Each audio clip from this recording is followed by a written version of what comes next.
Welcome to the Triple Takeover Toycast, a fortnightly podcast all about Transformers and occasionally other toy lines as well, but tonight it's all about Transformers because we're talking Pretenders, baby. Yo. My name is Sixo, but more on that later, because with me as ever are my two absolutely glorious and rather overwarm co-hosts, I think it's fair to say. We've got a bit of a heat wave going on here at the moment, don't we, gents? What ho? Yes, we What do. ho?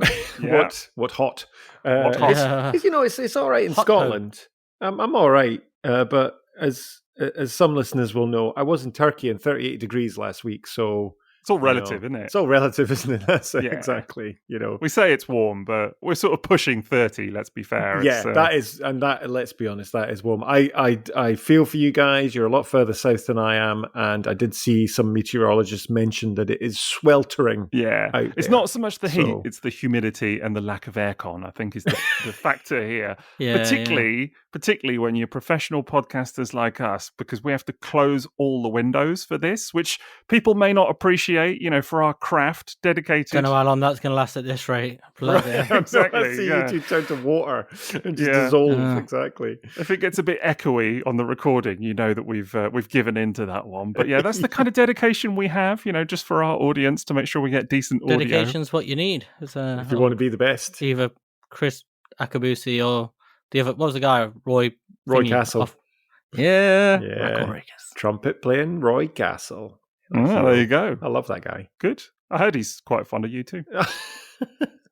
Have you? Didn't he die Yeah. like 20-something years ago? Well, he did. Yeah. Yeah, it's true. Yeah, which is why I'm wondering how he knew about me then. Yeah. You know? Infamous. Who knows about He time, probably, right? He probably read my letter in the Transformers comic. Maybe he did read your letter in the Transformers comic. And speaking of letters, Yes. Yes. in Transformers nice segue. comics, Yeah. yeah, Yes. we got a little mention, didn't we, in the new issue of Skybound Transformers? That was pretty exciting. Little Yeah. fan letter. We did.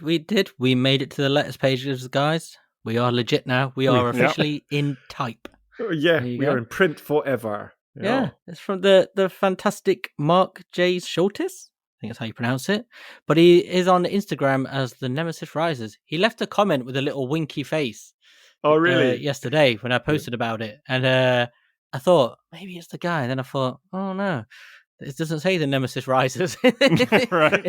in the letters page. And then he DM'd me to say it was me. That's It's so me. cool. It's I mean, him. Really nice. Wow. Yeah. Thank you, Oh, Mark. it's so lovely. Yeah, we Amazing. really appreciate the shout out. And it was quite the thrill. I had a couple of people messaging just saying, did you know that your podcast was mentioned in, Skybound Transformers? It's quite a big thing. So it's pretty cool. I mean, I know we've had Daniel Warren Johnson on the pod Well, before so and whatever, but I did still. wonder.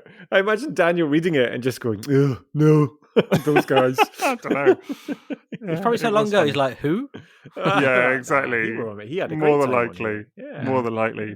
We'll have to get Kirkman on next. That's the That's Yes. the plan. Exactly. that's when that's the ambition. Let's put it that Yeah, way. But let's we'll do it. see. one We'll degree see. of separation. That's it now. You know. And then, of course, I don't know if you guys saw, Liam, I think you saw that TF Wiki, of course, mentioned this as well. Oh, and God. they, Look at the size of his head, Jason. I know, but it's like a one man show according to the wiki. Well, what's going on? they know what's up, clearly. I mean, TF Wiki, pretty reputable source, aren't they? Noteworthy So- fan, was it? Yeah. Noteworthy. Noteworthy fan Sixo What, and what- his podcast. What did Maz think it was? Let's I think Sean Maz thought it was a few things, yeah. it was a lot more insulting, and I agree with him. I also misread it as that.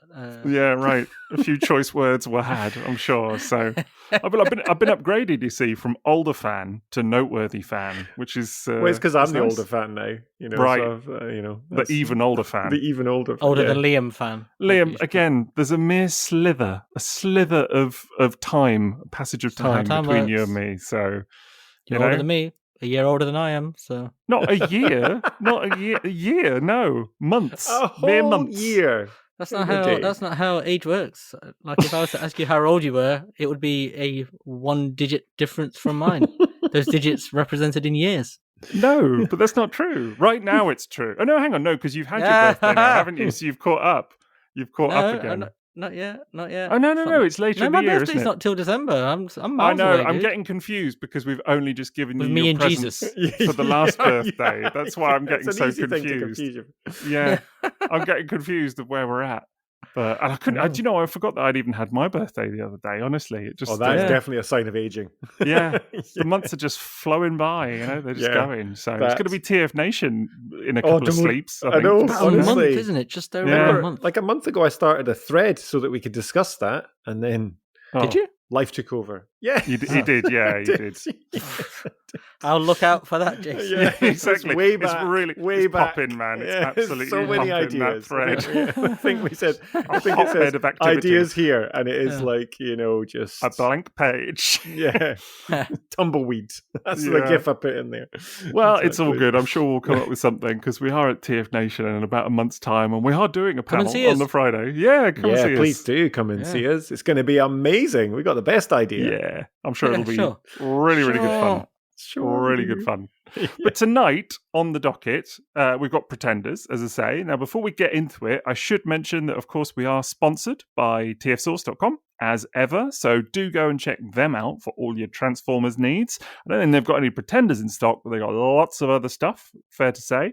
And of course, we do also have a Patreon as well. So if you want to get more of this kind of chat tonight, then there's plenty more on there because we've got well over 100 minisodes now. We've got about 75-ish mini-series as well. So if you sign up at our top tier, you get weekly exclusive content on the Patreon. So if you're not completely sick of us after, 109 episodes, then there's plenty more to be had on there as well. So can't recommend it enough. We've also got a pretty popping Discord, which is what Liam always says about the place. And that's all at patreon.com/Triple Takeover. So what are you waiting for? That's what I say. Come and join the fun. Yeah. As long as you never do that again. That's all I say. It's like a jingle. That's what happens when people arrive at the Discord, isn't it? Is it? That's what we agreed that I sing to them. No, let's not agree to that. No, we're not going to do that. We can agree to that if you want. Oh no! Backtrack.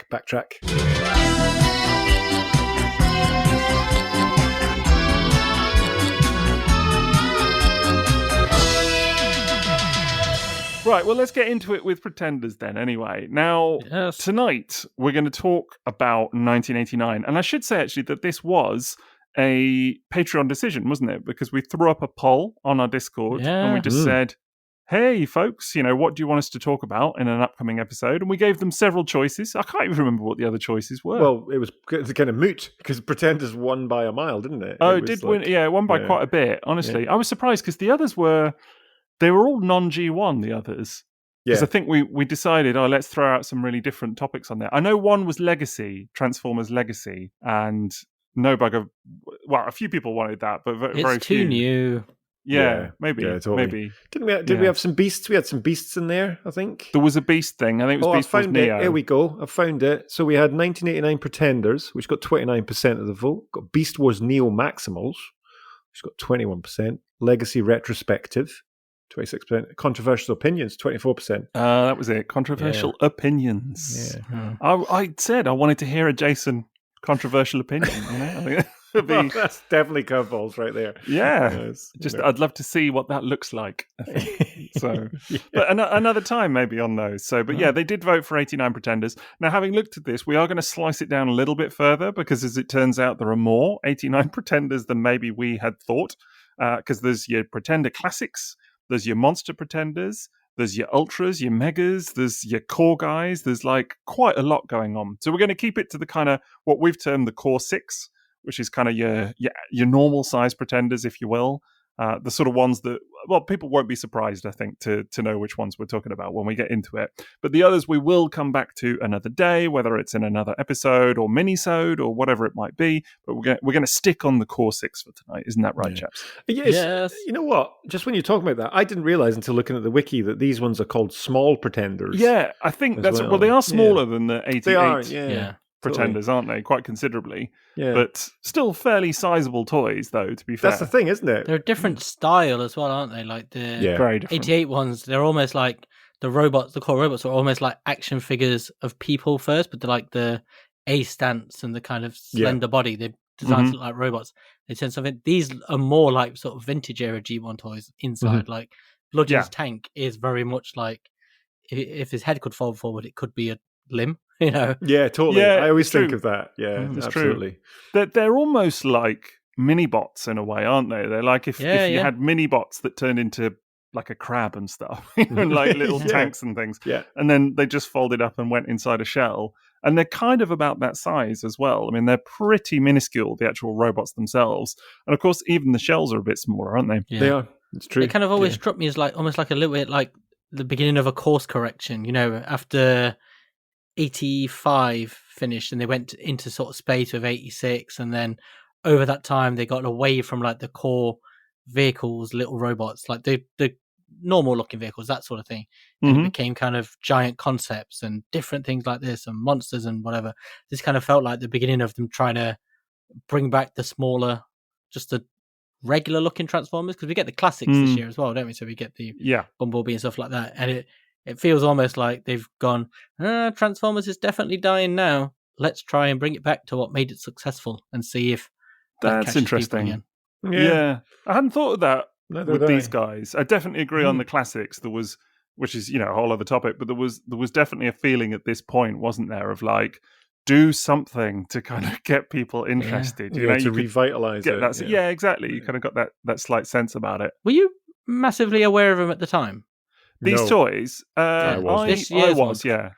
I was the year before. This year, I remember them, but it's 1989. So my head was somewhere very, very different. At this point. That was games consoles, and well, you would have been 22 at this point, Jason. I mean, whatever. You know what I'm trying to work out? I would have been 15. No, I would have been the other way. I would have been 13. That's what I would have been. 51. Right. 40. Why am I the other way? Bad? The other way. The other way. No way. The math there. Yeah, I think I would have. What major event occurred in 1989? Was it football related? No. It was like a major moment in pop culture. It was one of the biggest films ever was released. Oh, what, Batman? Yes. About Batman. Oh. Yeah. That's exactly. So this is where I can sort of chart. Like I always say, like I was always into other toy lines and stuff. Yeah. So it came back to Transformers. 1989. This is this year's Pretenders. I remember seeing them in the shop, but I was not interested because I had swerved completely towards Batman at this point because that whole juggernaut was beginning to rumble with the marketing. And for us as kids, I don't know how you remember it, but Jason, obviously you're 75 years older than we are. But for me and you, even you, Sixo, being older than me, not too far removed. Honestly, but for us, this would have been the first like real blockbuster. I think that we would have been really, really like keenly aware of. Like I don't know, of the hype and stuff being around. I remember the hype of Batman, but I wasn't.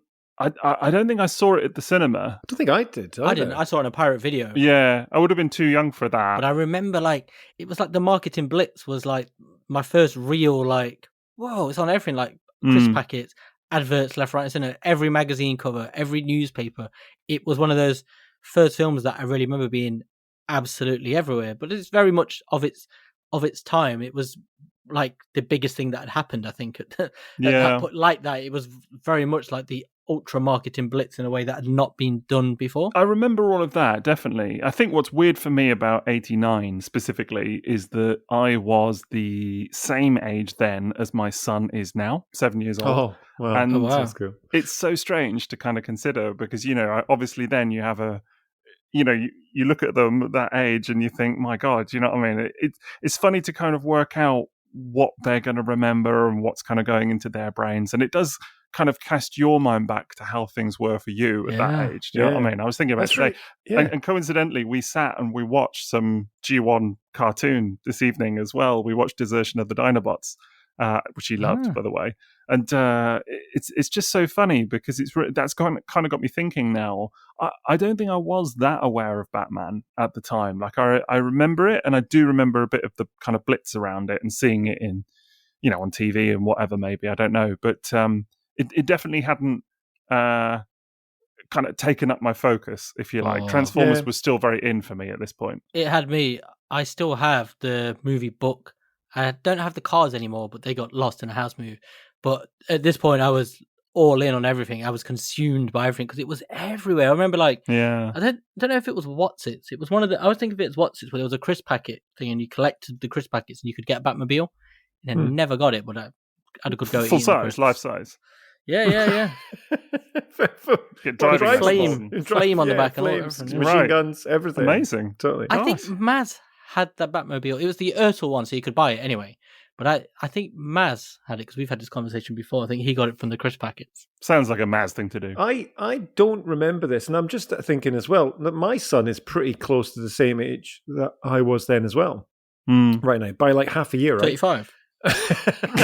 Exactly. He's got a job, he's doing great. He's been to uni, 4 kids, Funnily enough, the first film that I remember actually seeing around that time, and I just checked when it was released, was Die Hard 2, which came out a year later in 1990. That's the first. Yeah. That's the first film.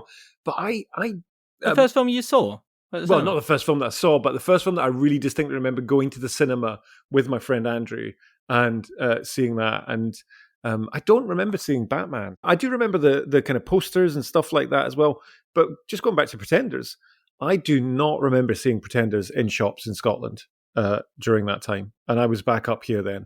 But I also think I was shifting quite quickly out of, I was more into trains. I probably got into Warhammer at this point as well. I was definitely getting into comics way more. That was my main thing. Because me and my friend were teenagers and we were starting to go into town on the bus ourselves, and it just was a shift. So I missed Pretenders.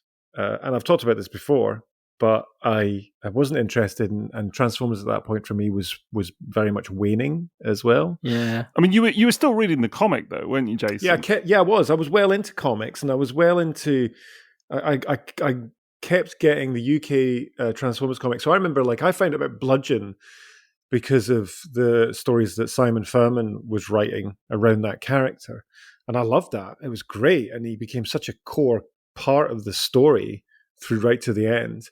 And it was such an unusual character and so different as well. But no idea about the toys, if I'm completely honest at that point. I really remember going into toy shops and seeing them, and it being the point where I just looked at them. I remember that feeling of seeing them and being like, not into these. And it was almost like Transformers from that point for that year was done, because also so funny. Not only was it Batman, it was Ghostbusters 2 in that year. Oh yeah, of course. And it was. I remember that.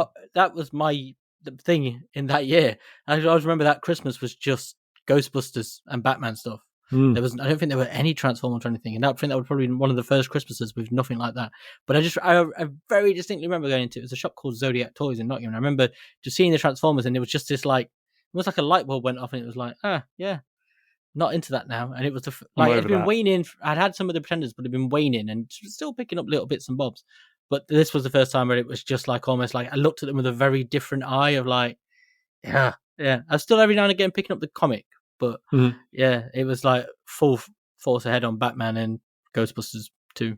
Because it's funny, because for me, I was very much still into Transformers. I mean, just looking at what was going on in the Marvel comic at that point, the beginning of 89, early 89 was when they did Time Wars.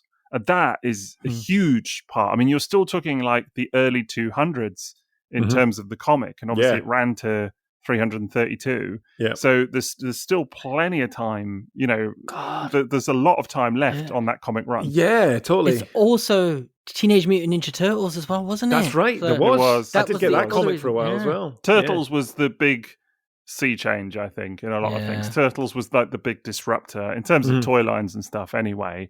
That was the one that came along and sort of torpedoed a lot of other stuff that had been big at that point, and never seen really kind of like commanded the space. Exactly. Yeah, it's true. That's interesting as well about Time Wars, because that absolutely gave me a flashback, because that was when I was talking with my friend Andrew about the comics, and I'll be honest, right? When I got the comic when I was younger, I just looked at the pictures. I didn't really read it.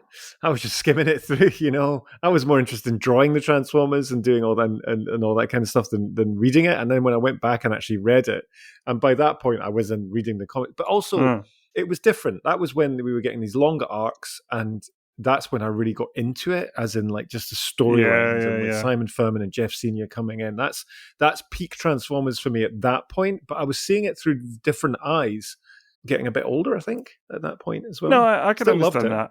I mean, Time Wars was really it was the last of the big UK epics, which is what people always say about it, and it's true, because after that, a lot of the material is sort of either recycled or what have you. You know, it's a lot of American material, and then obviously Furman goes on to write the American book as well. So this was really the last big hurrah for the UK comic specifically, and still a lot of fresh material that came after that. But in terms of A material, this was sort of the last big one. But still, I loved all of that at that point, and I think it was suitably epic that my 7-year-old brain was still quite happy to be like, Transformers, do you know what I mean? It's like just massive storytelling and everything. Do you remember seeing the Pretenders in the shops as well? Yes. Then? Well, I had some of these toys as a kid. Right, okay, yeah. Now, I don't remember the Autobots, interestingly. I'm pretty sure I knew someone that had Doubleheader. Right. But I never, ever saw Longtooth or Pincher as a kid. I knew a kid at school who had Longtooth. That's right. The one I really remember having a mess about with that. Ka-tube, yeah.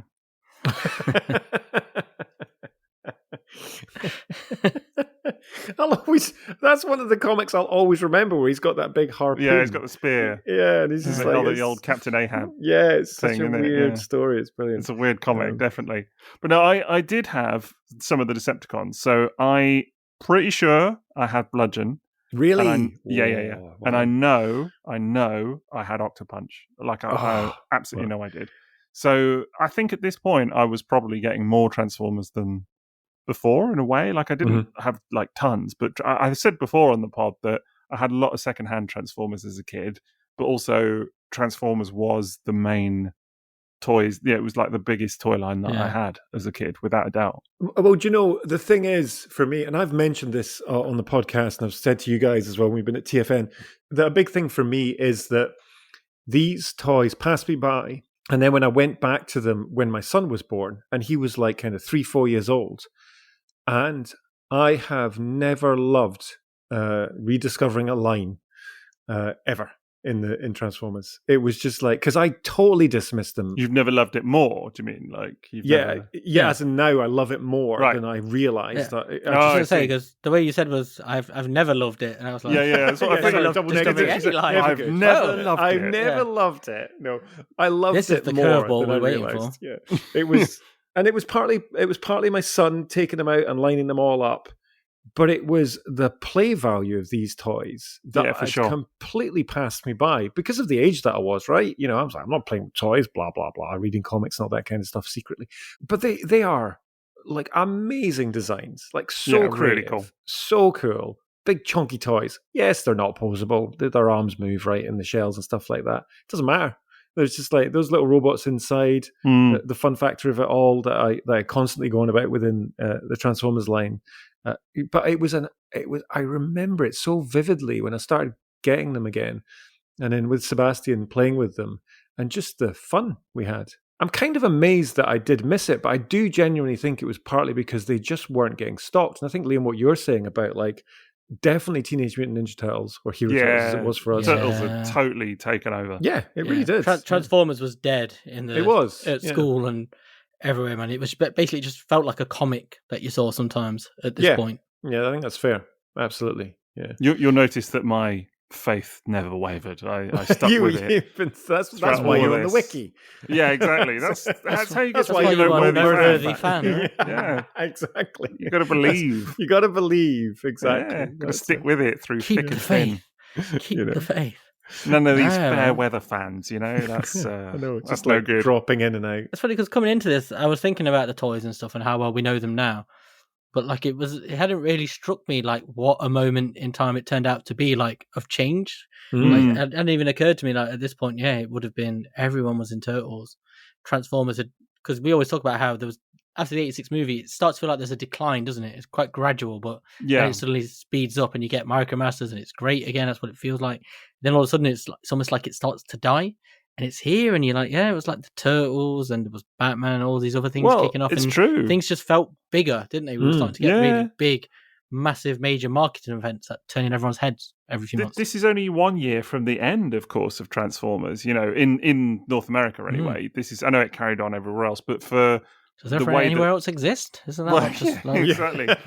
Yeah. But, as far as North America is concerned, this is 1 year out. This is the penultimate year of product. And certainly from a sort of native, Hasbro corporate perspective, this would have been the real, like, we need something to happen here, lads. Do you know what I mean? Yeah. Because you're right. From the '86 movie, it would have been going down and down. We've talked before about how like they sort of got to the giddy heights of like Fortress Maximus, if you like, in '87, and then it's so funny because in '88. A lot of the toys are smaller. It's kind of like, take it down a bit, chaps. Do you know what I mean? Okay. And then by the time you get to 89, and we said this about Micromasters, it's the ultimate like, okay, deliver something small but fun.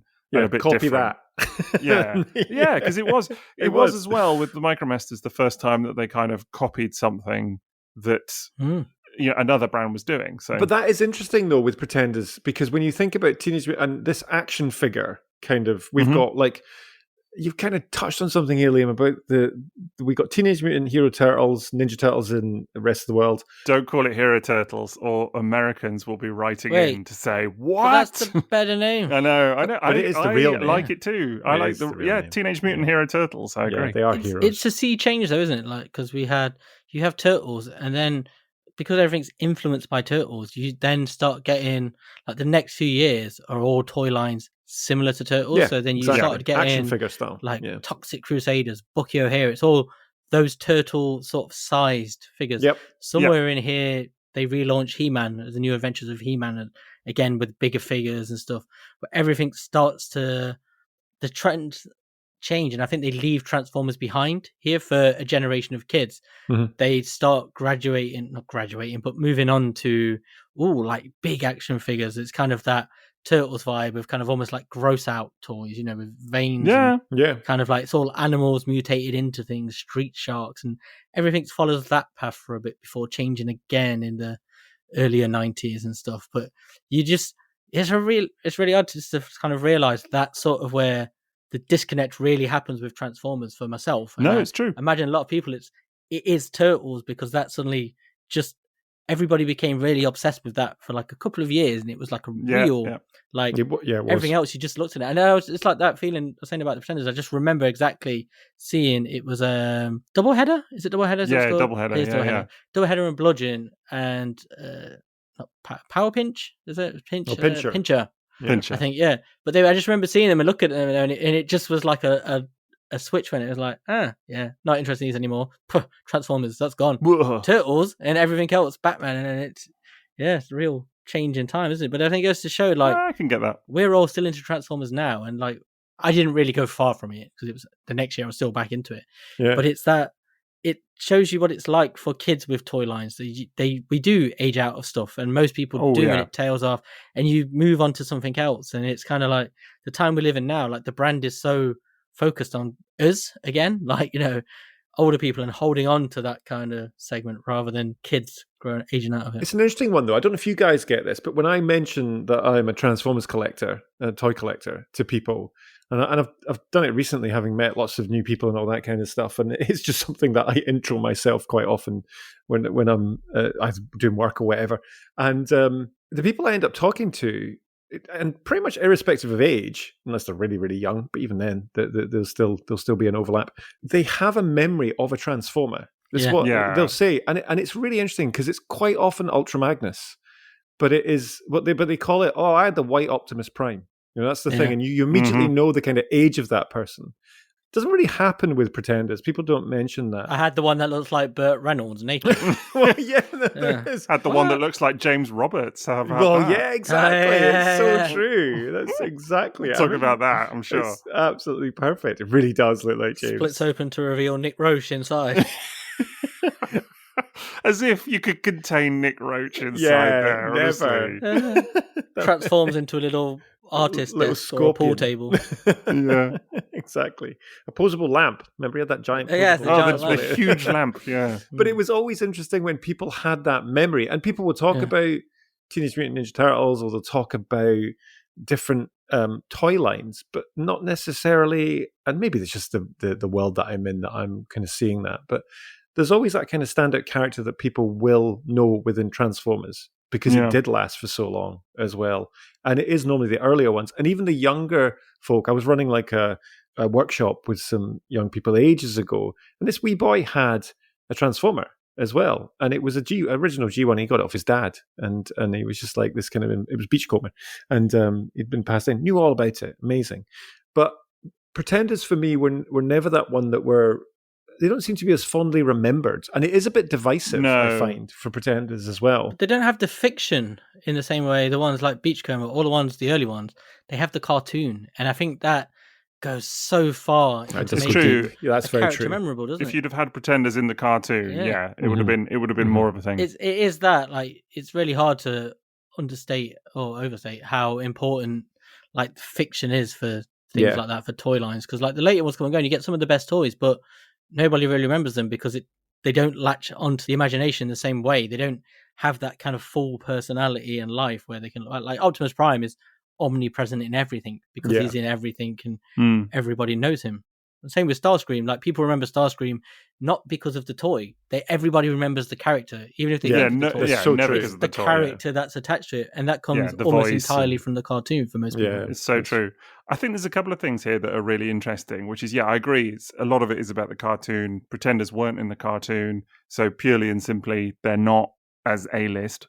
But I think as well, by this point, what Transformers was doing back in the 80s, which is unfathomable now, like you just wouldn't get it in a toy line now, and didn't really in a lot of other toy lines at the time either, which is that the lion's share of Transformers product, like 95% of it, was complete Z-listers and had been for like 5 years at this point, like past your first year or two of like your Optimuses, your Ironhides, all of that, they weren't bringing these characters back. And actually this was the first year outside of Power Master Optimus Prime that they had started to bring a couple of characters back with like the classic Pretenders and things like this. It's a whole other topic. But, you're talking year after year after year of complete nobodies. And particularly by this point, you look at like Doubleheader. Who's he? Like, what? Absolutely. Pincher. He's my guy. And it's funny because these are not characters. You talk about you people remember Ultra Magnus. Yeah. I mean, that makes sense because he's a big cartoon name. He's in the film. It's a cool toy anyway, it's like a cool marquee toy. toy. Exactly. And as cool as I think the Pretender toys are, and I do think they're cool now, more than I probably did at the time, which is a whole other thing. Nobody's going, oh yeah, Longtooth. He was he was the thing, because it was just the toy. Just not happening. That was like Liam saying, it was just the toy, and there was not that attachment to it as well. And also, there's a big, like you're saying, Liam, that big step change in the way that the toys at this point now, it was so competitive, and it was all about grabbing the attention. And Transformers, to its credit, like keeps releasing new figures and all this kind of stuff. But we say all the time though that Optimus Prime and Megatron and Soundwave and all those characters are consistently there. It's a 5-year-old brand at this point, and like if you think about when we were little kids, and like you look back at stuff that was 5 years before we got into it, like stuff from like the very end of the 70s or the very early 80s, you kind of looked at it like, oh, that's old. Like Action Man, do you remember? Yeah, you would see Action Man toys and car boots, and I'd be like, So these are cool. But you still viewed them as like an old toy, like an even old Star Wars. toy. Yeah. Star Wars went through that. It ended up being all the figures and stuff ended up being into car boots. It's just time. Like it makes you realize like these brands, they weren't supposed to be forever brands like they are now. They were having to constantly come up with new stuff to keep themselves relevant and interesting, because that was the time, because people shifted and moved on. Whereas now everything has changed because it's adults, and we've become collectors, and people stick with brands in a different way. So they just can keep going perpetually by releasing the same characters, slightly different versions, but it's a very different mindset. Whereas then Transformers was only supposed to exist to a point until people lost interest, and then that would be the end of it. And that's why you just constantly got new characters every year. And here, right at the end, is when, with the classic ones, they start going, oh no, maybe as a last roll of the dice, guys, let's bring back some of the old guys and see how that rolls. Yeah, and that obviously led into Action Masters the year after and everything as well. But I think what's also interesting here is that with these characters and kind of trying to do something different than that, is that you do then get that real burst of creativity with what you see in these designs. You've got this sort of like samurai skeleton dude, you've got a walrus, and all of this. It's just some really weird stuff. Yeah, this is where it's unleashed and they get to be quite exciting, because it's toward the end, and it starts to be, I think, where new people come into a brand and they're kind of less beholden to the old stuff, and there's kind of a feeling of, we've done this stuff now, just go crazy. Yeah. But just to go back just a few steps, like we were talking about how these characters, didn't really grab hold of people because there's not really much fiction. But there is one exception in there, and that's the Bludgeon, isn't it? Yeah, but that's because he got such a starring role in the comic, and that's he became like he's a cult. He was a cult favorite for a long time, wasn't he? He wasn't a major character. He's one. If you read the UK comic, everybody was a fan of him. So it's kind of almost like a cult character for years until they gradually worked him in as a more major character. Definitely, but that was Simon, wasn't it? Because exactly. That was writing. But that shows you the power of fiction. And do you remember that front cover of Bludgeon? Like the Autobots are dead, and he's like with Wheeljack. And he's just cutting Wheeljack's wires. Well, this was it. Well, this was the US comic at this point as well. Of course, was. That was the last cover, issue 80 in the US, issue 332 in the UK. And I remember it very vividly. I remember that whole issue, and I remember thinking, "My God, this guy is a complete badass." It's like unbelievable and like quite scary as well. Really his scary, skeleton face. It's almost like their adverts worked. Their idea of using cartoons and comic books as adverts to sell toys, isn't it? Yeah, very much so. I want that cool one from the fiction. Yeah. What was weird about him is that I think we only saw him out of his shell once, maybe twice. I'm trying to remember. I remember there was once you see him in tank mode transforming. And I'm not talking about the Generation 2 comic here, because he does come out of his shell. Not figuratively. I'm talking, he come out of his shell. There's a bit of a shrinking Violet before that. Oh, God. Try to get him to open up. It's all right. It's a safe space, Bludgeon. Yeah.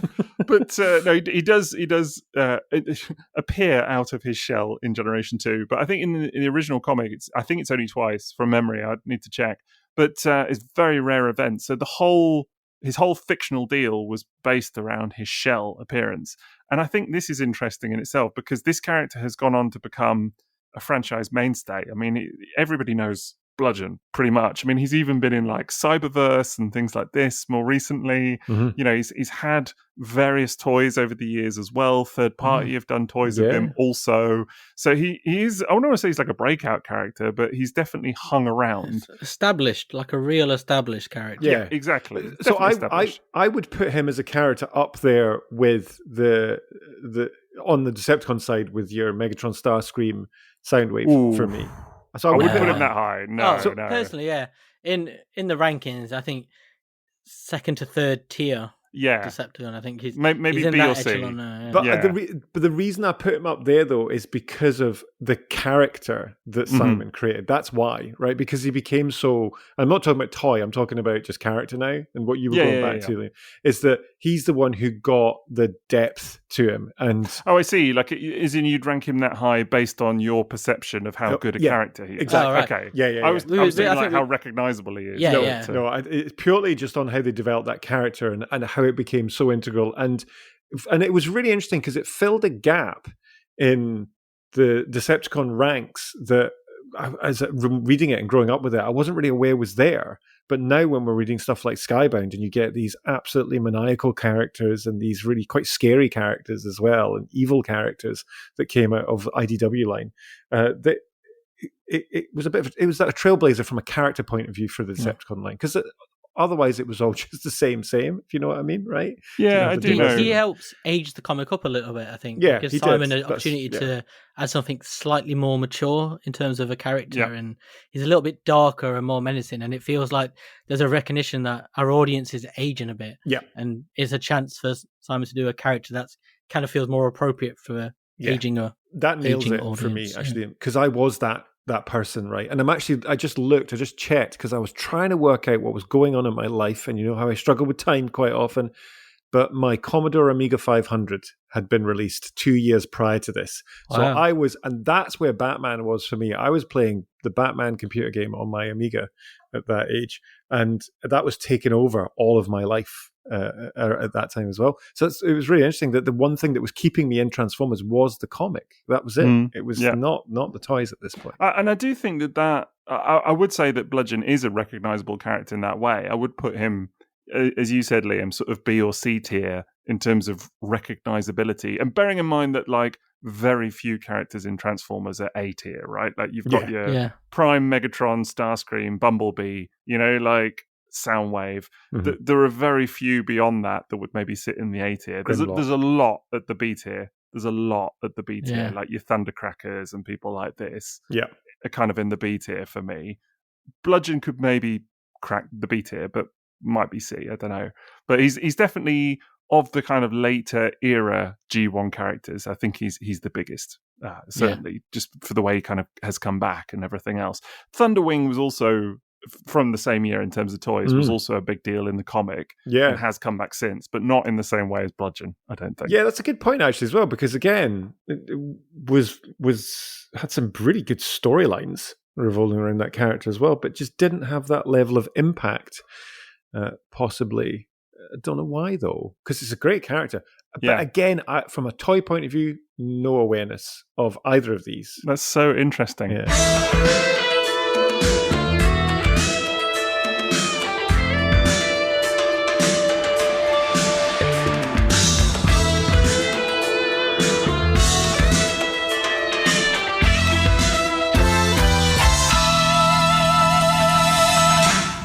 So to me, I love these toys now, especially. I think it's what we also said, though, and this is another point worth mentioning, was that I don't know many kids at the time, now adults, who actively did love Pretenders back in the 80s. Like it wasn't, or certainly whenever I speak to people, a very common perception of the toys is, I thought they were jank, but now I love them. You know, and it's almost like people have kind of gone through this renaissance with them a little bit. I liked the ones I had. I had Cloudburst. I remember nice. in 88. I remember you saying. I really liked Cloudburst. I also remember leaving him on a bus stop after a football practice.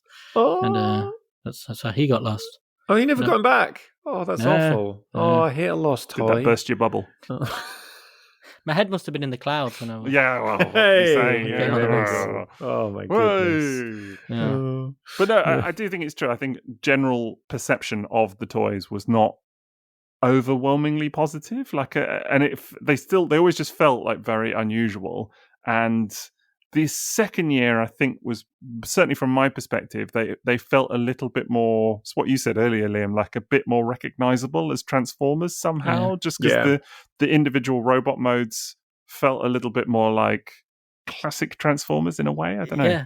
Yeah. It's a really interesting mix because you have that sort of classic robot, but then you have these characters like we're talking about, which again are kind of, they almost feel like a Hasbro attempt at fusing Transformers with the Ninja Turtle style. Large people, mutant monster scales, isn't it? I really think that's true. Longtooth could be a Ninja Turtles character. I mean, absolutely.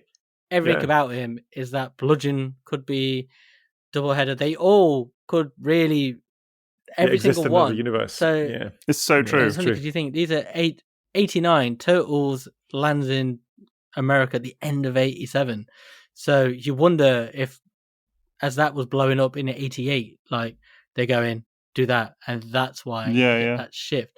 But it's just a really interesting time now, like, the way I look at it now. And I did once, I got back into Transformers probably in the late 90s, early 2000s, and looking at these, it's straight away you just saw Turtles fused with vintage style Transformers. It's that, or not just Turtles, but that late 80s, early 90s style figure. No, I completely agree. I think the thing that really did it and stopped them from crossing over into that sort of market was that there was no articulation other than the arms. And I think that probably at this point in time when we were starting to really you got used to toys at that point having movable arms, legs and posing. And like you think about what the Turtles were doing with the dynamic, they all come in slightly dynamic poses, like they're sort of moving and stuff. And this becomes the style. And these don't do that. So you can sort of see on the one hand, they're going like, look at the Turtles, so that sort of thing, do kind of crazy things, but has to still fit in this Transformers concept. And it can't work for the time. It works now when I look at it, I'm like, this is fantastic. But at the time, you're like, it doesn't work in that exact era with everything around it. Like, this really doesn't work here. It's a funny one, isn't it? Because do you think that well, I'm guessing, aren't we? But did that come down to the expectations of what Transformers were? Because what I'd got from friends at the time who had been collecting Transformers is they didn't see the point of Pretenders because, like, they didn't make sense. That first comic that came out when they were explaining it, and it was like they landed on a world where there was all these giant entire planet of women, and There was in the really comic. confusing, Yeah. and it was just like, what's going on here? This is just really the confusing. size element of it has never made sense. I It's mean, we've never talked made about this sense. example many times on the pod, but the whole like the inner robot transforms and then the shell rides in the cockpit of the vehicle mode. Like what? I know exactly. So there was so many levels of like that you had to jump through, and because then, as you said earlier, Liam, that a lot of the people that had grown up with Transformers were becoming teenagers. It was very easy for us to just go, "Nah, you've lost me." That's exactly what I was going to say. I think that is a big part of it as well. It is on the one hand, like rightly, you look at it and go, "This makes no sense." But I think a lot of us, we were all reaching a certain age where you're almost looking for something to dismiss, there's a reason to look at that and go, oh, that's ridiculous. I'm love out. This other thing now instead. And it's that kind of, you feel, as a kid, you feel smarter for looking at something and go, this makes no sense. This is ridiculous. Exactly. Children's silliness. Well, and it's kind of toy.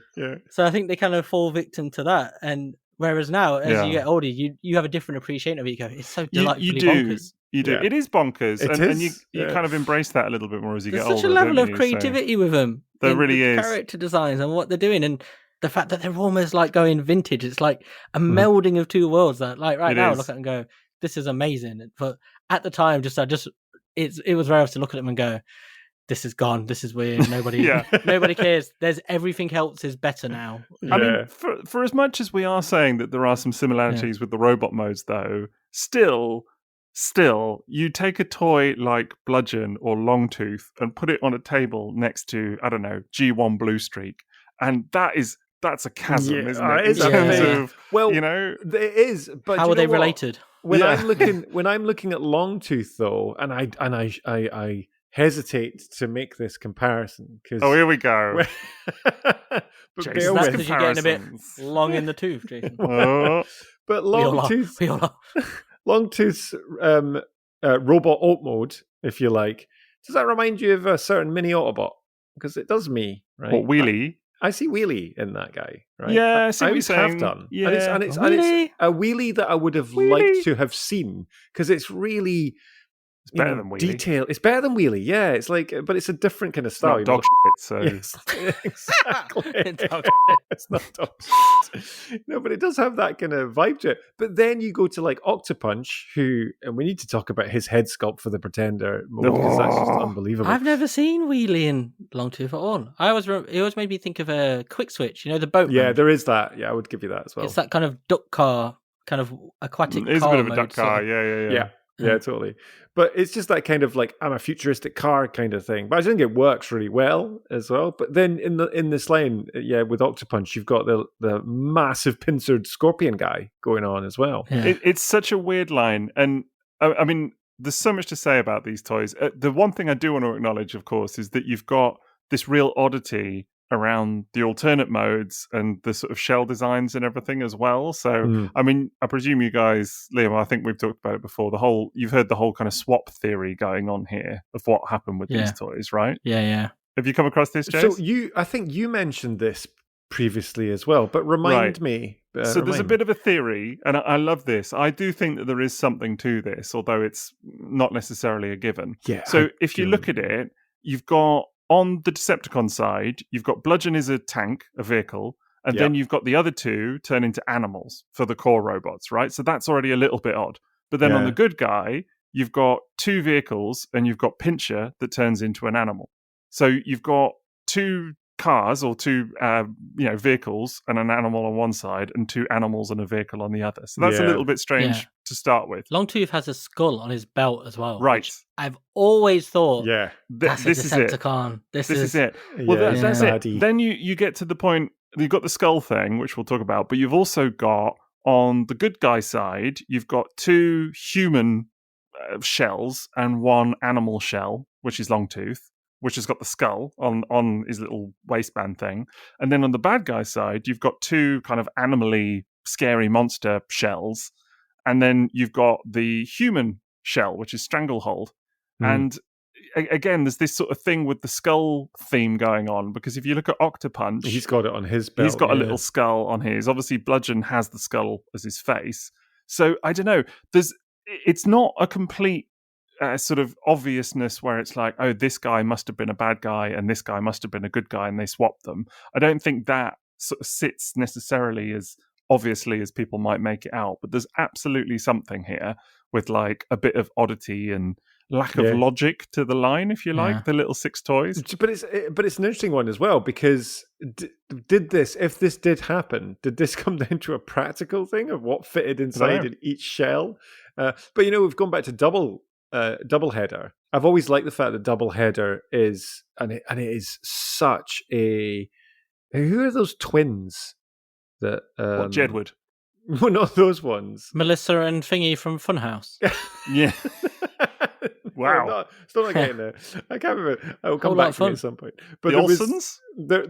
They just remind me of twins. Mary, Kate, and Ashley. They could be. There's a lot of twins, isn't there? Should we just go through every twin? Birthday. They could be. Jason, you've introduced it with who were those twins? Like, I mean, it's because bless them. I don't want to point out the thing, but they've famously had an awful lot of plastic surgery to the point where the Menendez brothers. Yes, there we go. That's them.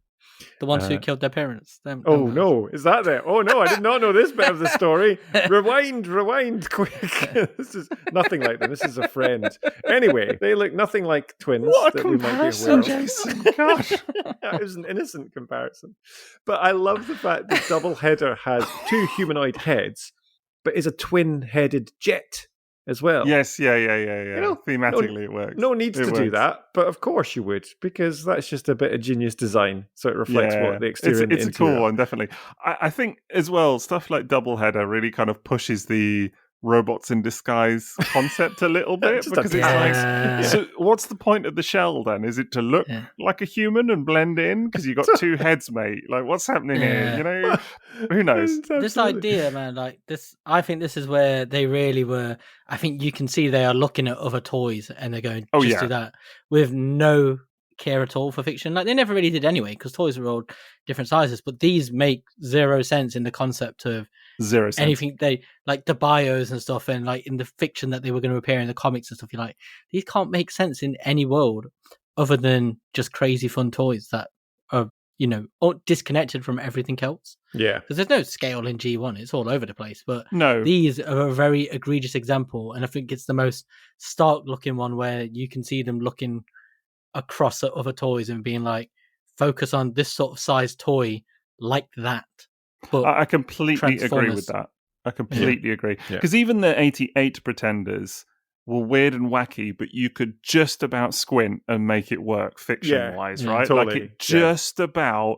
Like, don't get me wrong, it was some big leaps in logic required with the whole size, like the humans, how does that work? But, the G1 comic and, of course, Master Force came up with separate interpretations of how that works. And I like both of those interpretations, for better or for worse. Like, they're ridiculous, but they kind of have an explanation to them.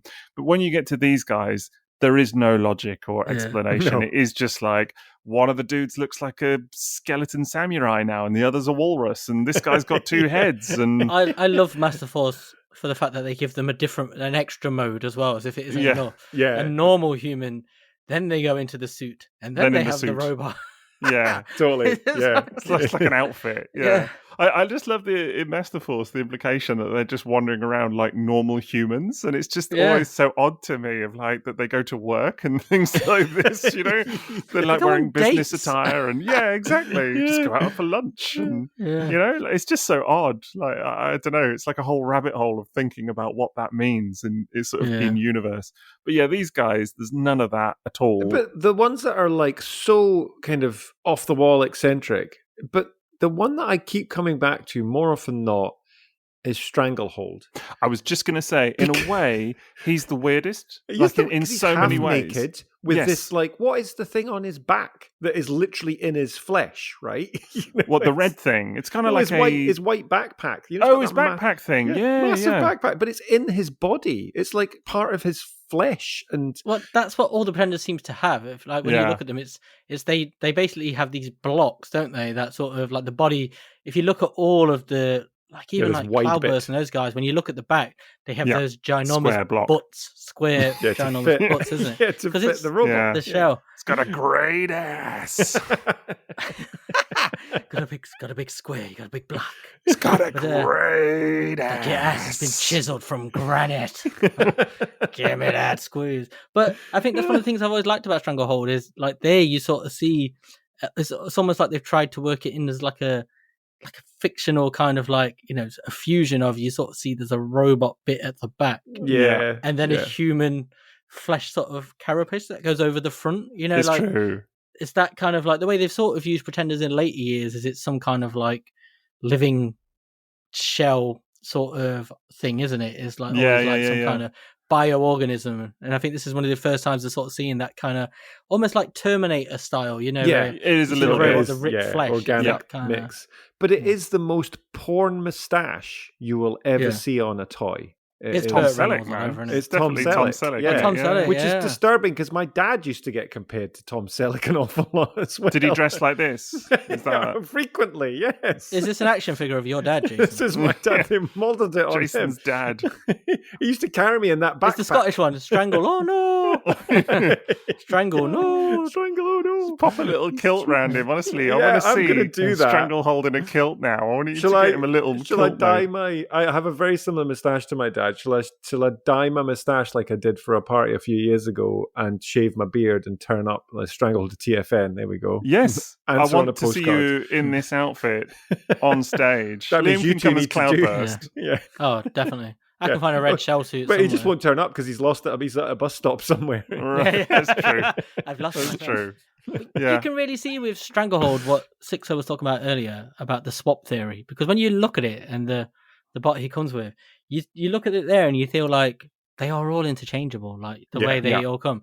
It's like they could almost all be just like you buy the shells and the figures are like blind bags, you know, to kind of like you just get a That'd be random cool, wouldn't it? figure and shell guy. There's That no, would be cool, That's actually. a great No idea. We've logic always to it. talked about how to reinvent Pretenders, and I think you've just got it there, Liam. That's a really nice idea. I would totally be into that, because you know Make now 'em when you get random. all the collectible kind of toys, if you could buy a shell, but then you could buy blind boxes. to Get a do that, random it's toy inside. random yeah. toy inside. Yeah, But- that's but well cool. It almost calls back to like the Scramble City idea, you know, where the limbs could be interchangeable. Mm. It's like Yeah. here, the Pretenders, if they'd have like, leaned into that, where the suits, but like the Headmasters, you could swap the heads and you would have the different It's readouts true, on the actually. chest. That would have been a really cool gimmick. Yeah, rather than like defining who they were, they could have been like, you know, here's these. They go in different shells, get different powers, they get different. You know, it's That's kinda- cool. Because I would lost. say that a couple of these guys, but not all of them, work thematically with the shells. I mean, like obviously you've got Doubleheader that Jason you mentioned. He's got the the sort of the twin cockpits jet and what heads, have you. yeah. So that's obvious that guy works with that shell. I think. Yeah. I would say to a certain extent, Octopunch sort of works with Yeah. his shell because it's kind of Underwatery. sea themed ish. You know, so Yeah. that's sort of a thing. I would say Pincher. Kind Not so much for me. Yeah, he's got shell armor.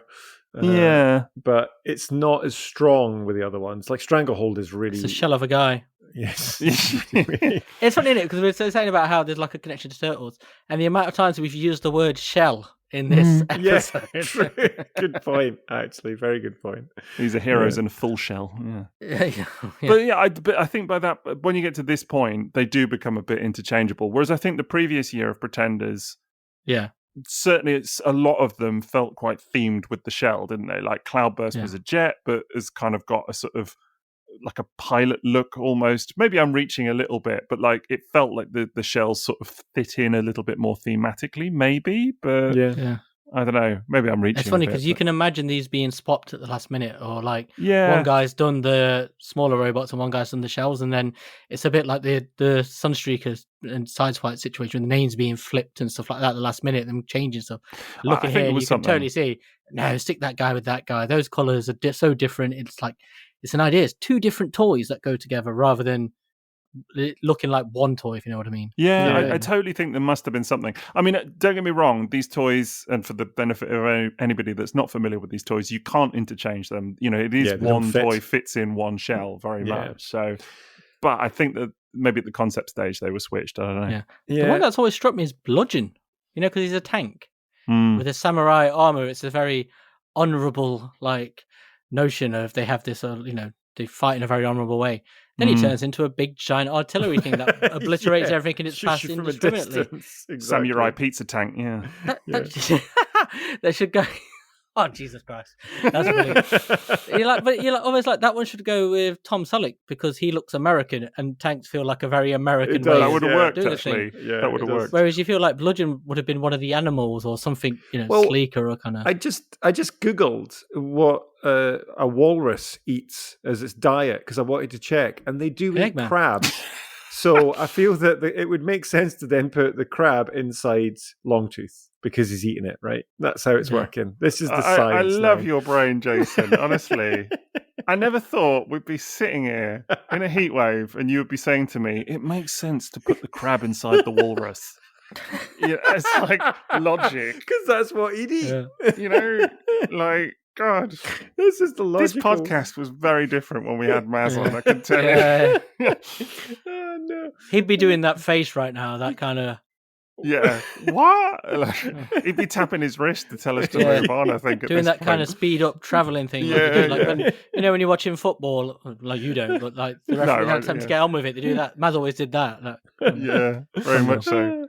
But I do see your logic. I definitely think that there was something, behind the scenes that sort of changed. I just love the idea of it. I wish they could be interchangeable, though. That would be really cool. It would have been fun as well. Yeah, it's like of all years, like if we could get somebody on to talk about the design philosophy of Transformers. Amazing. Yeah, I think it would have to be like these guys because you would just love to know what was going through your mind as the line was dying, like where were the pressures coming from? Where these design philosophies, were they inspired by all these other toy lines and the changing trends? Absolutely. Like the McFarlane in Spider-Man, that kind of art style was coming in. These feel very much like that time is coming. And it's like, I'd love to know like all of these things we've asked tonight, like it's just a really fascinating time that's almost like not really spoken about enough because they're not iconic in the same way the earlier characters are, or and have then gone on to become. But they're just this niche that's just amazing. Kind of it would be so interesting to find out if this theory is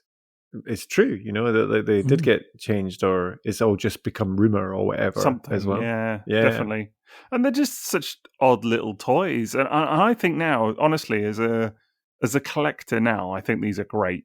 I sincerely think there's some 100%. really fun toys to go and check out. Brilliant. Because let's be fair, these are never getting reissued. They're never coming near to such a shame, isn't it? I wish Can they you would. Imagine missing the link for toys. Exactly. Even Tara will be looking at you going, exactly. No, but never going to happen. That's another thing.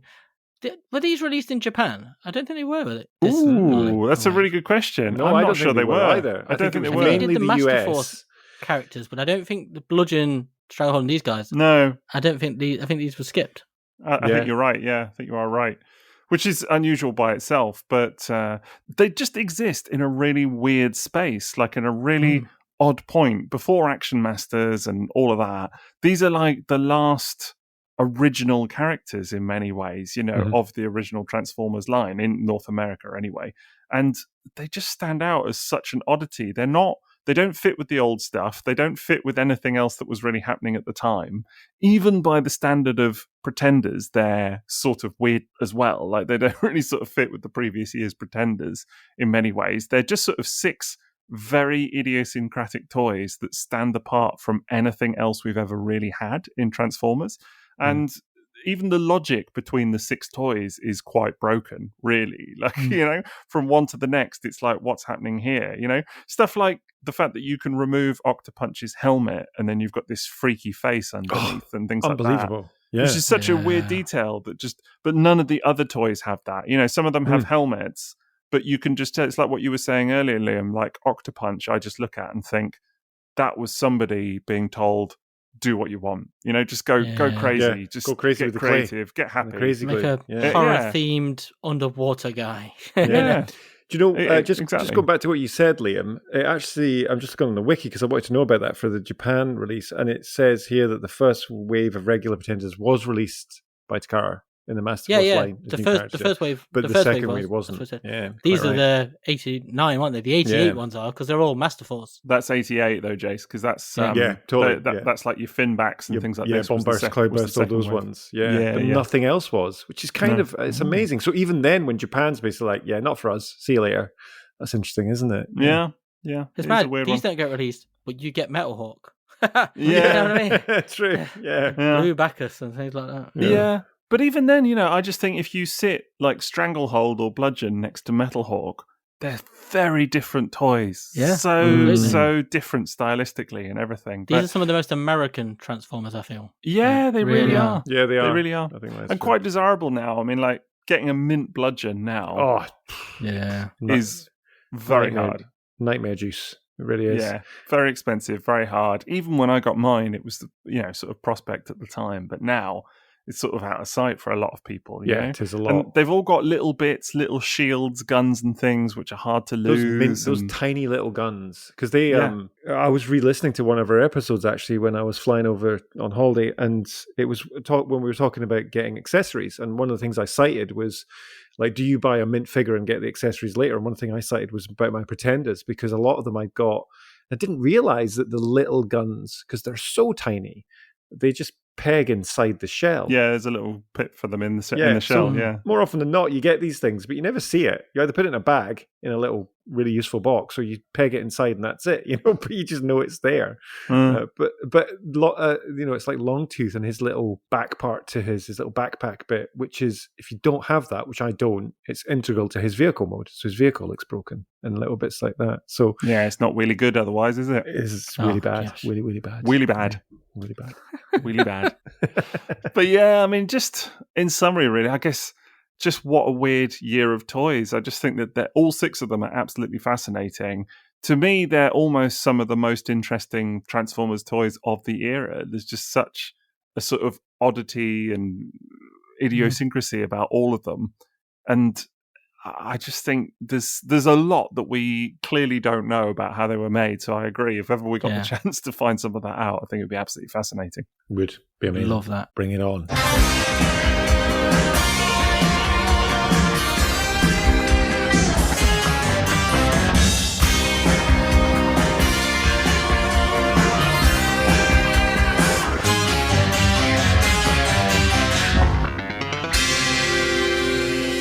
Right, well, I think that's going to about do it for Pretenders tonight. I mean, there is more that we're going to say on 89 Pretenders generally, because, as I say, we're going to come back for the classics and the Pretender monsters and all of that good stuff.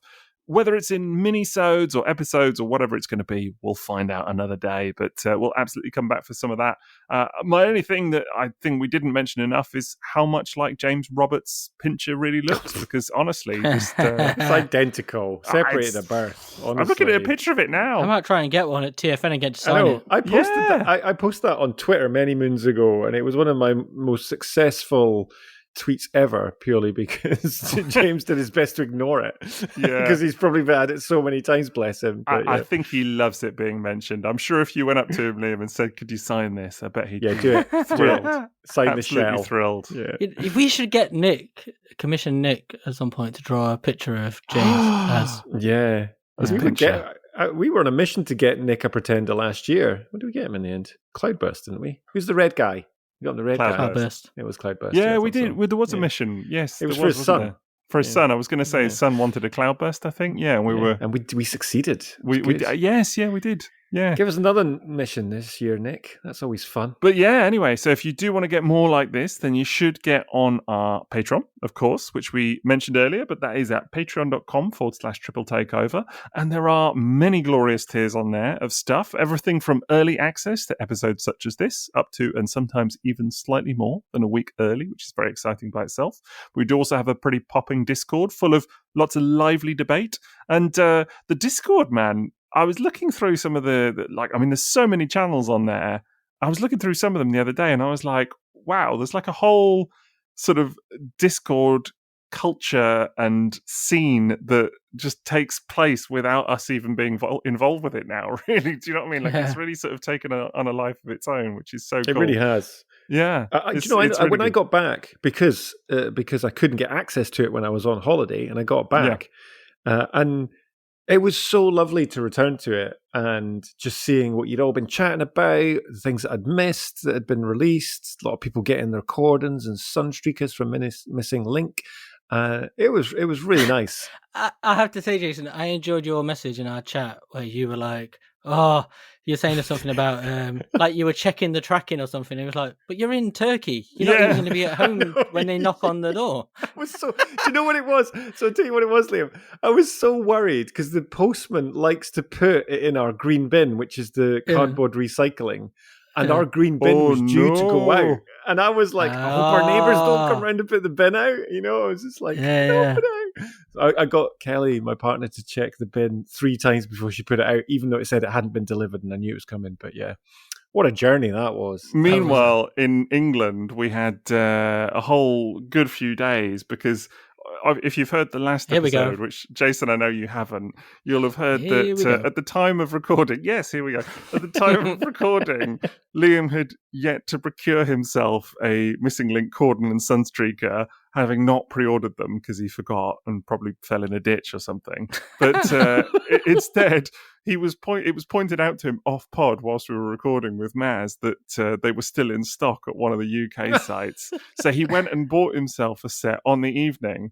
Except Muggins here, who had pre-ordered them like 6 months or whatever it was, 12 months ago, whenever they were first unveiled, ended up having to wait for them whilst he got them in hand like 3 days in advance. I did notice. But that's fine. I don't mind that. But then he spent the next 3 days sending me gifts going, I'm just checking in on you. Are you okay? And things like this. Okay, first things first, 1 hour, 15 minutes. I'm impressed. I had in my head, I was like, this is coming up in the very beginning of the episode. I was like, he's not going to let this lie, so props to you. But, so, he says that like I was spamming him with gifts, but these gifts were usually in response to some, like, I just feel like we're checking the thread and it would be just like this list of abuse. And I was like, and then I would be like, no, what?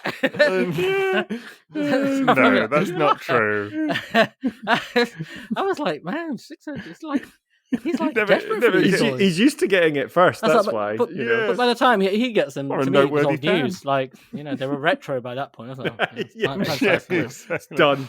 Yeah, his arrived yellowed. I was very grateful for the suggestion because I got to enjoy mine almost a week before you first. I know, but it didn't go entirely without a hitch though, did it? Because I ordered Sunstreaker and cordon, and what turned up was 2 Sunstreakers. But I will give them Omega Lot credit; they replaced the cordon. He arrived the next day, like the replacement. Yeah, it was quick. Good stuff. That was the thing. It was the fact that you got 2 Sunstreakers, returned the one, got a cordon. In the time you didn't get any. I was still waiting on my pre-order. I was still sat there like, still nothing. Do you know what I mean? Yeah, exactly. I was getting a bit like at the end, but hey ho. Great toys there. Like now we've all got them in hand. Yeah. There's a lot to say about them. We'll have to come back another time. But got mine behind me. Yeah, I'm loving them currently. Fair to say. So, but yeah, if you want to get more like this, and whatever else besides, do get on our Patreon. There's all of that kind of good bants on the Discord, and indeed lots of minisodes and miniseries and all of that exclusive content as well. Weekly exclusive content at the highest tier. So that is totally worth it. I'm sure you'll agree. And another big perk of the Patreon is that they get to ask us some questions. Isn't that right, Jason? Yeah. They do indeed. And we have 3 quality questions for us all tonight. Let's dive straight in because they're quite long, some of these. I'm going to start. This is from Riley TNT. Okay. Riley TNT or Riley Tint. Riley TNT. Yeah. Well, I was a joke, right? What? Oh, was it? It was a joke. Okay.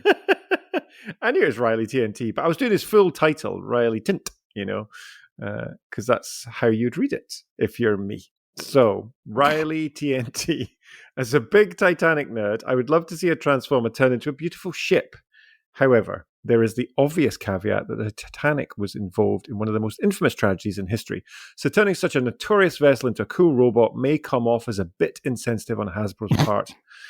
My question for the pod is, do you think that a Titanic Transformer could happen, and do you think it should happen? It has happened. There's a third-party knockoff one, isn't there, in China? Is That's been there? going for years. Yeah. Really? It's been doing the rounds. Like it's been Oh. doing the rounds for a good. It must be 20 years at this point because it's like one of those early era knockoffs you would find in random stores and all over eBay. I've never seen it, I don't think. I've never seen it. That's exciting. All right, then. I feel like I should have seen it because I feel like that's the kind of thing that my mum would send me. I feel like in about 15 minutes you're going to tell us you've bought one. Yeah. No. Yeah. I'm not a Knock, knock, Titanic knock. Arrived. nerd, That's honestly. it. Yeah. So, does it come with a little Leonardo DiCaprio and Kate Winslet? Just a little raft with Yeah. some fingertips No. on it, and that's it. Yeah. I don't know. I don't think Hasbro will release it, but that's just because No. they don't seem to like doing boats and ships, do they? But also just the I mean, I don't think sensitivity of it. Yeah, Let's put it the that only way, right? reason. Yeah. Yeah. I would say I don't think it should happen. I No, think 'cause- real world events. Yeah. I Steer think clear. probably just right to steer clear of that whole thing, isn't it? Yeah. Just And the third party one is very simple. I think it's called Titanic Bot, something like that. Titanic bot. Yeah, no, I don't think having a toy of a gravesite of several thousand people is probably the best idea. yeah. But it's the thing is, I suppose it's different now, isn't it? With time, like you can buy models of things like that, and then there are. Well, you can buy a model. Yeah, there's Airfix models It's of kind of Titanic like- and stuff like that. It's an enormous tragedy, but as time moves forward, you think of it less and less like that. Do you know what I mean? Like you kind of things become slightly more acceptable, and it's weird how that happens. It's kind of like It is time weird. changes Yeah. the perspective of. I think it is weird. Companies can market stuff like that. And it's Mm. horrible. I think there is a difference though between like the Airfix kind of model kit, which is Yeah. kind of reference to the ship, and that's it. You build it, you paint it, you display it. And what that turns Then- into a war machine. Yeah, exactly. Yeah, And if it's exactly. a toy, Exactly. when it becomes a toy created by a toy and what are company. you going to give it like a bio and a tech spec and a little motto and things like Yeah, that? does I it- don't Because you don't want to turn it into the captain, because the captain wasn't the best. Funnels shoot real water. Yeah, exactly. Oh. And does it Yeah. come with accessories? It's just not going to happen. Well, like So- a big iceberg. Yeah. Well, exactly. I didn't want to go there. Does it transform into an iceberg? Oh. It's like it's just not. I think it's pushing it's the up- boundaries of taste. exactly. I think Yeah. it's So fair to say. sorry, Riley, TNT. That's a no from us. But appreciate that you enjoy the ship when it was originally built. Now, next one we have from some guy called Steve Skywarp SCS. I don't think we've ever heard of this guy, have we? Love that guy. Yeah, he's a Good good. He's a guy. good one. He's a good egg. one. He Yeah. does. He runs a lot when he's listening to us, and he wears T-shirts that you can get from the Redbubble store. He does, He's all he round does. lovely guy, isn't he? Yeah. His question for us is: do you see your G1 characters by year or by season? For instance, is Devastator with the 1985 guys or the season 1 guys? Stay safe, Steve. Thumb up emoji. Thanks, Steve. So I'm assuming that we're talking about how we display stuff here. Yeah, I think I based on read it. this as like, which shelf do you put them on? Yeah. So mine is not that G1 and all that kind of stuff is with character. So I kind of do it from like, my favorite characters out. So I've got like Prime and Bumblebee, but then I'll mix that in with other characters. So there's no season or year for my collection. And when it starts getting to Titan's Return and all that stuff, it's just where there's a gap. That's what happens over time, though, isn't it? With all It of does. Like, Yeah, it really you start does. off like having this organized collection, and as you get more, eventually it's just like, where can I fit this? There's a Yeah. space there. Space Just on that get it. shelf. I know exactly. Yeah. Yeah, Get that's it exactly. on. I do love though, like Bobby Allen, who's on our Patreon. He's been sharing his very curated shelves, so he has like a shelf yeah. just for his mailaways, which looks lovely. So nice. It's good. We have smaller houses in the I was UK. going to say, if you've got those massive American houses, then that's Yeah. It's a different it's more thing. feasible, certainly. exactly. But Yeah. We live in Britain. Our houses are older than America. So, This is also true. Yeah. yeah. And we don't have basements. Yeah. I do actually display mine kind of by year, but only really up to about 1986. So I've Right, got okay. one cabinet with several, obviously lots of shelves, floor to ceiling kind of cabinet on the very end as you walk in.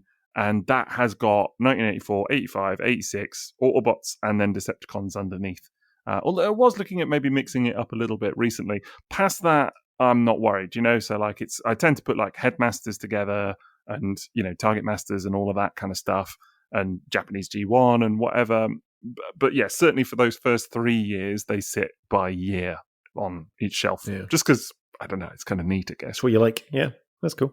But Devastator, actually, I say that, Devastator specifically, which is the example that Steve gave, is on the combiner shelf. So he's not with any of them. So my combiners are just everywhere. They're just like it's like a pick and mix. What about you, Liam?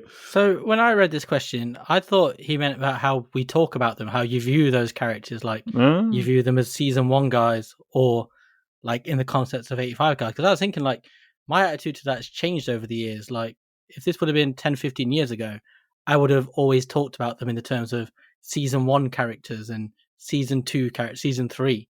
Whereas over the years, that's changed now, and I refer to toys in the context of 84 toys, 85 toys, and 86 toys, like that. Yeah. So same. by year rather than by series. And I read that and I was like, I think that's what maybe that was it.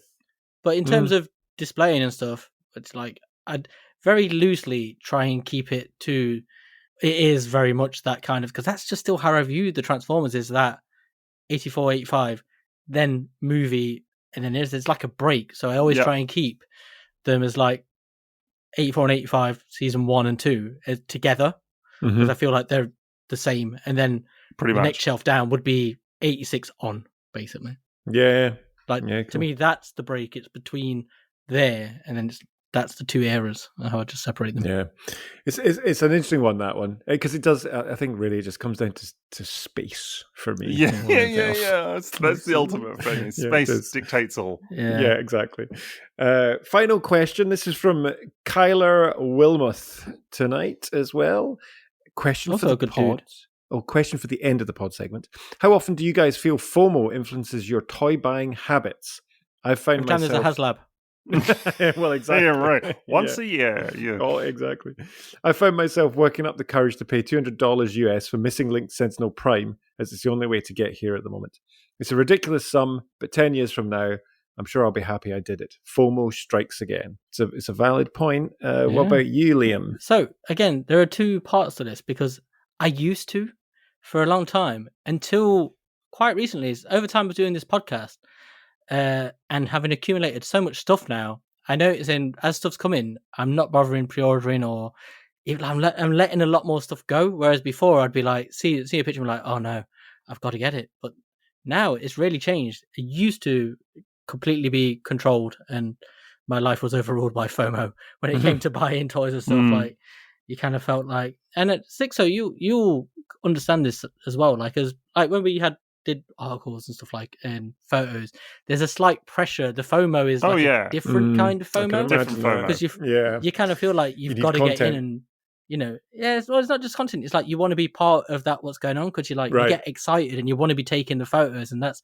where your creativity is coming from. So you feel like a different kind of pressure, and like you're missing out in a different way. So true as well. I think also, and in addition to what Liam's just said there, which is absolutely spot on, I think for a good long while I felt a sort of weird pressure to kind of have and also keep certain toys because they would be useful for photographs. So really? That you could, yeah. So if another new toy came in, so let's say you've got whatever it might be, you've got like a couple of a particular group, and you're sort of a bit on the fence. Do I keep them? Do I not keep them?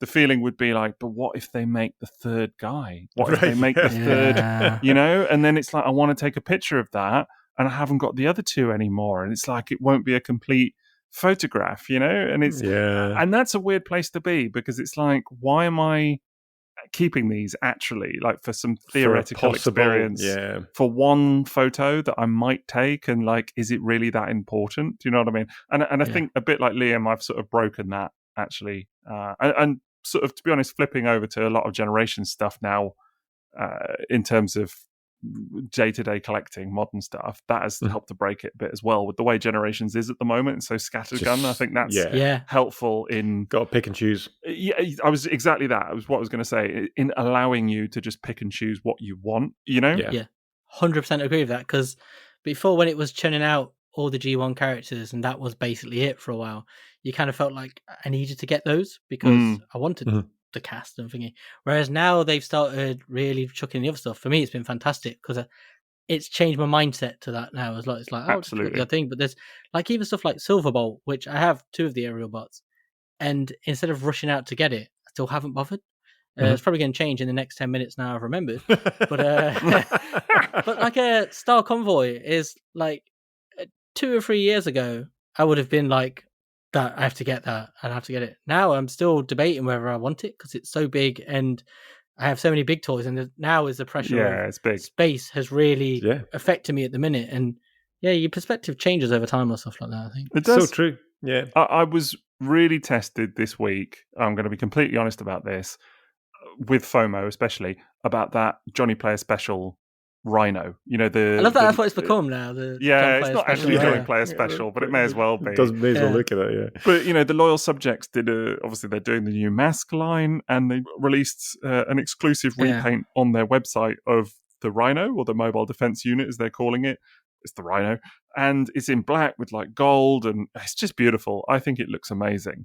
But the thing with this is that it was already like $110, and then to ship it to the UK, it was like another 50 quid or something on top. Jeez, wow. And I was like, well, I'm out. Do you know what I mean? That's it. But I'm not going to lie, there was a real feeling of like sadness at the idea of this was going to get, kind of pass me by. But then I got to thinking about it. I was like, I don't even have room to put it anywhere, really. Like, where's it going to go? Do you know what I mean? And all of the wasn't it? Yeah, I did go through the little, kind of gamut of kind of emotions with it a little bit of like, oh, am I really going to let this go? But it's like an exclusive and I'll never see it again. And, I don't know. But I'm pleased with the decision that I came to, which is that actually, no, I didn't need it at all. Yeah. I'm glad because I really thought you were going to get it. And I'm not glad that you're not getting it, but I'm glad you're happy with the decision because when we were talking about it, I could see that you were thinking, whereas for me, like I saw it straight away and I was like, oh, that's nice. But again, because of the space thing, very quickly I went, no, I've already got a vintage Rhino and I'm getting the SDCC Rhino. That's 2. 3 rhinos is a lot, and it's a lot of room. 3 rhinos. It's a shelf on its own. It's a lot. That's a huge amount. But there was a kind of a feeling of like I would love to have it, but like having 3 of them, I don't think I would look at it and be like, "Wow, it's amazing." I'd constantly be looking and going, "It's 3 rhinos there." It's kind of it's almost like having 3 of them. There's too many rhinos. It would dilute the specialness of having that, which makes no sense. But to me, it does. It's kind of like looking at it. There are 3 versions of that toy there rather than one really special one. Whereas having 2, it's kind of different because there's one I will pick up and go mess with a lot more than my one that creaks a lot now. And I do know completely what you mean. I think as well, I'm just at a real stage now where I'm like looking at it going, maybe I could do with a few less toys, like a little bit more room might be nice. So actually some of these decisions are kind of easier to make on that basis. It becomes practical. So I completely agree with what you're saying, Liam. It was a thing. Maybe FOMO's less a thing now. Broke my heart for a minute, but I felt a lot better once I kind of straight got over it. Like, no room. Yeah, it's fine. For sure. The whole idea of FOMO is an interesting one because there are certain things that I will definitely get. So Missing Link, I'll pre-order that. But no that's question. Because but that's because I want that and I don't want to miss it. So I wouldn't say that's FOMO. That's just for me and my collecting and what Agreed. I want. Whereas the Studio Series Devastator, the aerial bots, all the stuff that's getting released at the moment, I am just doing it by pure. It's just if I can pick it up at a local toy store, I will do. And I may experience FOMO looking at it and seeing photos of it and all that kind of stuff, but I'm letting Primus decide if I'm going to get it or not, really. And because it's come down to the point that there is so much to choose from. Yeah. And that there will be something else. And I much prefer it when I enjoy other people's enjoyment, if that makes sense as well. Because FOMO's not that healthy for anyone, is it? No, really? It's not. No. And that's not a reason to collect. And I think once that happens, I'm like, but why am I feeling this? Why do I want that? Is that going to make a difference? And that's when you kind of risk getting something and just leaving it in the box and just stockpiling stuff for the sake of it. So it's a good question. Maybe a whole mini-sode out of that one. The fear of missing out. I completely agree. I think it's what you're saying. It's almost like that feeling of like FOMO sort of leads to obligation in a way, like that, like collecting by obligation. Which is and not I think healthy. that's a really bad place to be.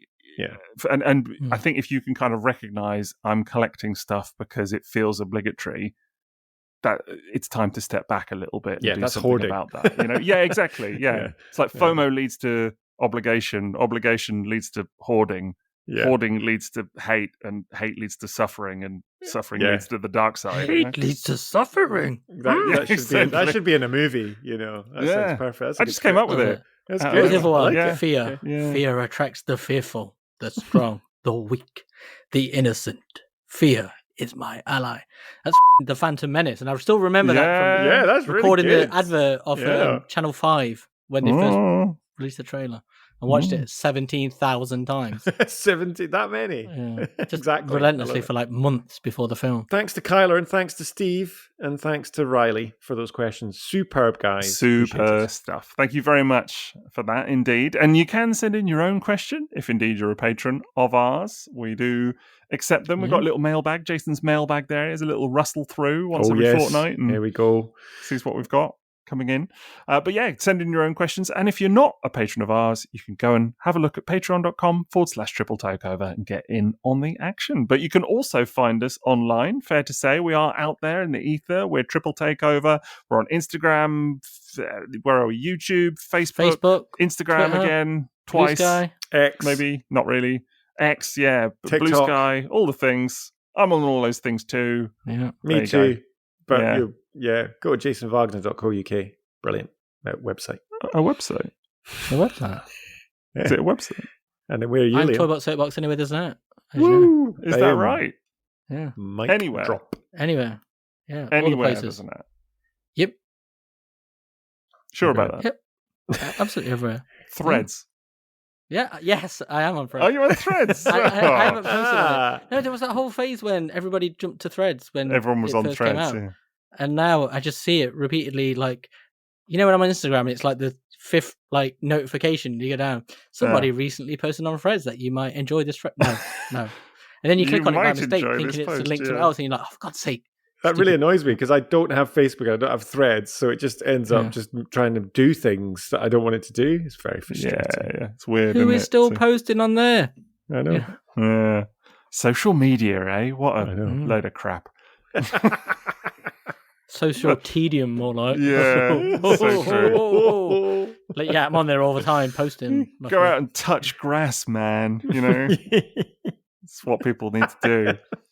Yeah, another way we're both saying this, like we don't just spend our lives just constantly refreshing. The most prevalent. It's the FOMO. It's great. But anyway, listen, that's going to do it for Pretenders tonight, 89 Pretenders. We will be back for more another time, but thanks again to our wonderful and very loyal patrons for voting this topic in. So we hope you've enjoyed it, and do catch us for the next one.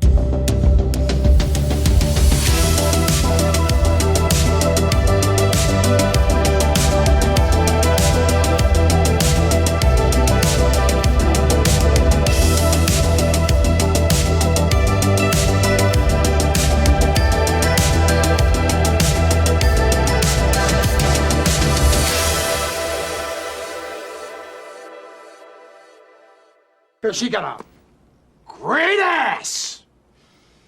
And you got your head all the way up in it.